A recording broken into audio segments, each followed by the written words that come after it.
Sekelompok remaja di Tel Aviv terekam dalam sebuah video membakar surat panggilan wajib militer yang mereka terima dari pemerintah Israel.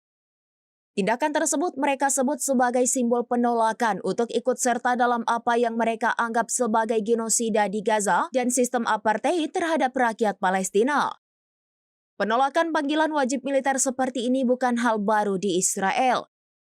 Sebelumnya, kelompok seperti Youth Against Dictatorship yang muncul sejak 2023 telah menggalang dukungan dari ratusan pelajar untuk tidak mengikuti wajib militer karena alasan politik dan moral.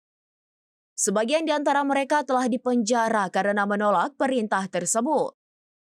Salah satu contohnya adalah Talmidnik yang dijatuhi hukuman 30 hari penjara karena menyatakan dirinya tidak akan menjadi bagian dari pembantaian di Gaza, sebagaimana dilaporkan oleh 9/7 to Make.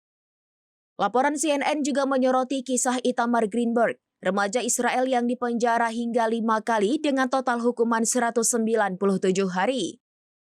Greenberg dibui karena menolak bergabung dengan militer dan menyatakan lebih memilih dipenjara daripada membunuh anak-anak. Aksi penolakan ini mencerminkan kekecewaan dan keresahan sebagian generasi muda Israel terhadap kebijakan pemerintahnya, khususnya dalam konflik bersenjata dengan Palestina.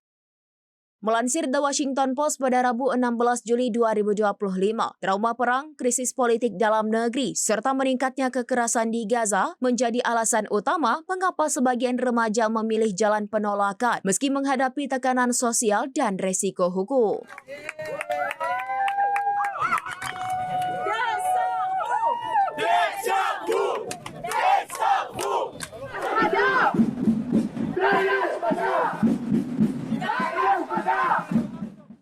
Download Tribun X sekarang, menghadirkan lokal menjadi Indonesia.